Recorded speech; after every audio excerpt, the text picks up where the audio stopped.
Zionism rests on one foundational argument, that Jews are the descendants of the biblical Israelites, and therefore have a historic right to the land of Palestine.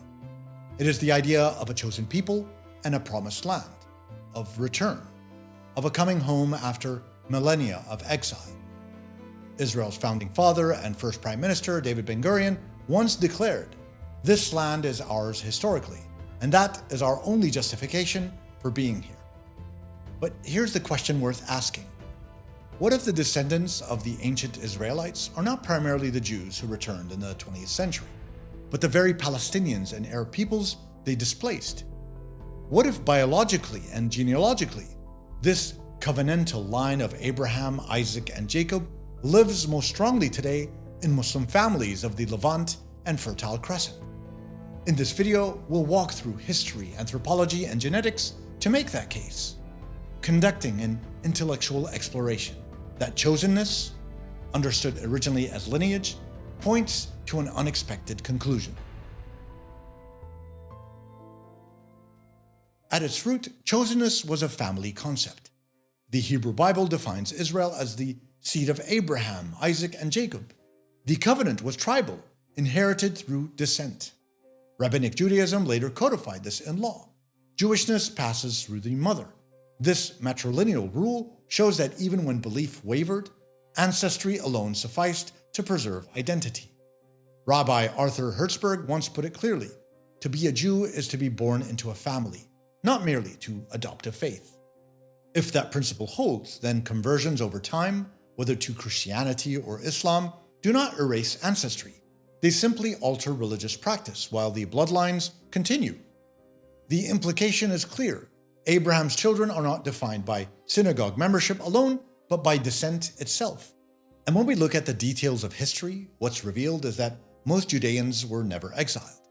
The Assyrians and Babylonians mainly deported elites and soldiers, but the rural majority population largely remained.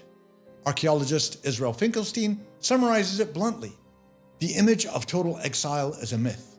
The peasants of Judah stayed on in their lands. Through the Persians, Hellenistic, and Roman periods, these populations tilled the same soil, lived in the same valleys, and raised their families under changing empires. When the Romans crushed Jewish revolts in the 1st and 2nd centuries, mass deportation occurred. But once again, the majority of the rural inhabitants were untouched. Their descendants did not vanish. They adapted, and when new faiths swept across the region, they adopted them. In short, the people of the land remained the people of the land. By the 4th century, Christianity had become the religion of the empire, and with it, the faith of most inhabitants of Palestine and Syria. The communities that embraced the gospel were not foreigners imported from afar. They were the very descendants of Israelite families. The historian Moshe Gil observed, the population of Palestine in the Byzantine era was largely made up of the descendants of the old Judeans. In other words, the Christians of the Levant were Israelites in blood, even as they professed a new faith. This means that by late antiquity, a majority of Abraham's descendants in the land had already ceased to be Jewish in the religious sense. They were Christian, but genealogically, they were still the sons and daughters of Jacob. The Arab conquests of the 7th century introduced Islam to the Levant and Fertile Crescent. Conversion was not immediate. For centuries, Muslims were a minority ruling over Christian and Jewish populations. But gradually, through social mobility, taxation policies, and cultural integration, the majority of locals embraced Islam. Again, this was not a replacement of populations. It was a shift in creed. The people who farmed the land of Judea in the Roman age were the same who prayed in churches under Byzantium and later in mosques under the Caliphate. Ilan Pappé writes, "The continuity of the population is undeniable. The Palestinians and Syrians are not the children of immigrants, but of ancient dwellers of the land who changed religion. Thus, the Muslims of Palestine and the Fertile Crescent today are not newcomers. They are heirs of the very people Zionism claims as exclusive ancestors." I really do appreciate you taking the time and watching the Kandari Chronicles. Please do join our community by subscribing so that you don't miss out on any content regarding the Arab and Muslim history, identity, and modern condition.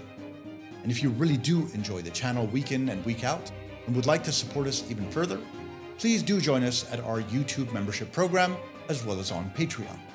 Thanks again. Genetics has become one of the most powerful tools for testing ancestral claims. By analyzing DNA markers across populations and now comparing them with ancient remains, scholars can assess who most closely carries the legacy of the people once called the Chosen. What emerges is striking.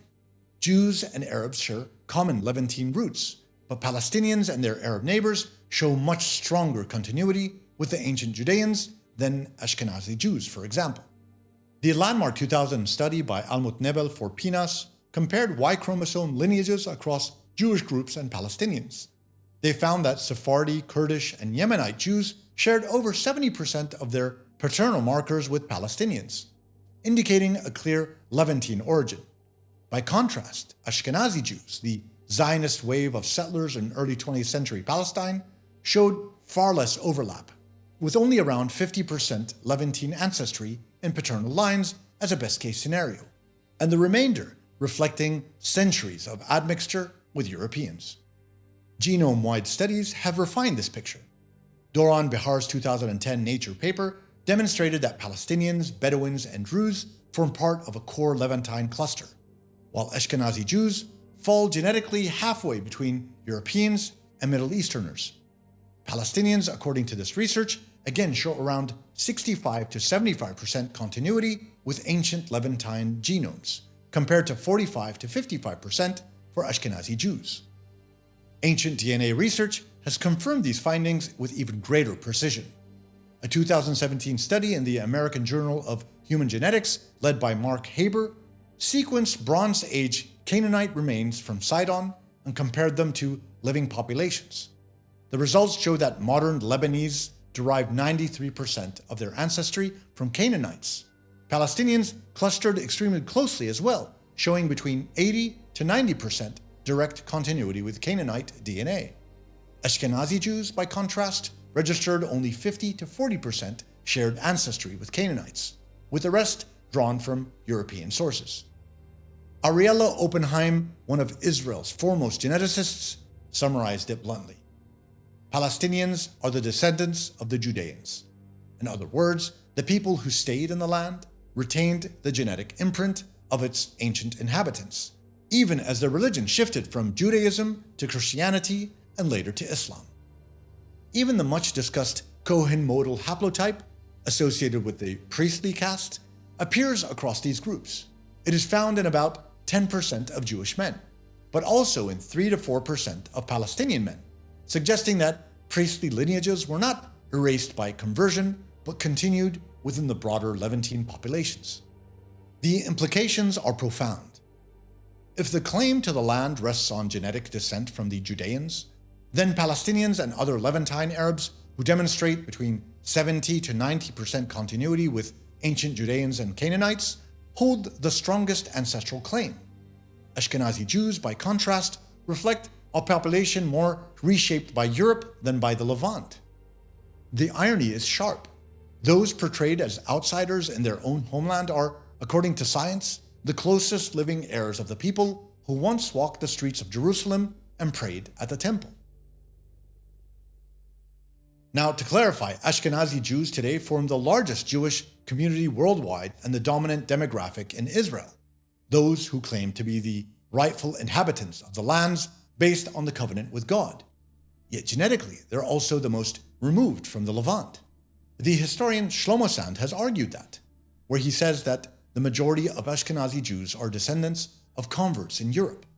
Their identity is shaped by European history more than Judean roots. Even Israeli archaeologist Ze'ev Herzog admitted the people of the land remained after antiquity. Continuity is stronger amongst the Arabs of the region than amongst the Jews of Europe. This complicates Zionism's narrative. The Jews who spearheaded the Zionist movement, Ashkenazim from Ukraine, Russia, Poland, and Germany, were precisely those least biologically tied to the Levant. Meanwhile, the Palestinians they displaced were the direct heirs of the Judeans who stayed. And when we return to the biblical narrative, we recall that God's covenant ran through Abraham, Isaac, and Jacob. Zionism insists Jews alone are heirs to this promise. But demography tells another story.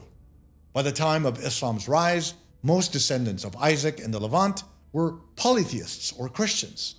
Within a few centuries, they were Muslims. Today, the overwhelming majority of Abraham's children by Isaac are Arab Muslims.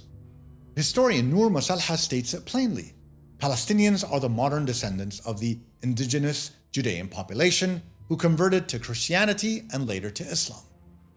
Thus, if chosenness is measured by lineage, its living heirs are far more likely to be kneeling in a mosque in Nablus than in a synagogue in Tel Aviv.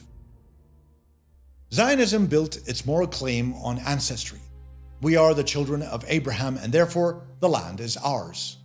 Yet history, archaeology, and genetics all tell a more complex story.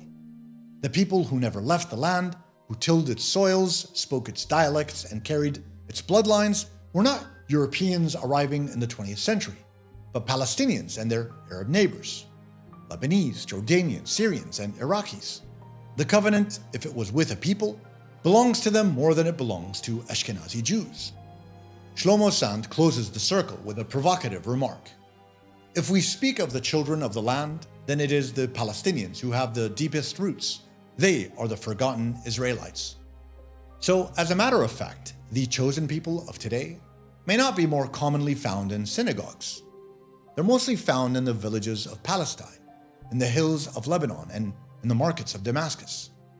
The covenant flows not only through religion, but through ancestry. And ancestry tells us that the children of Abraham, Isaac, and Jacob are far more numerous and far more Muslim than Zionism and the international community is prepared to admit.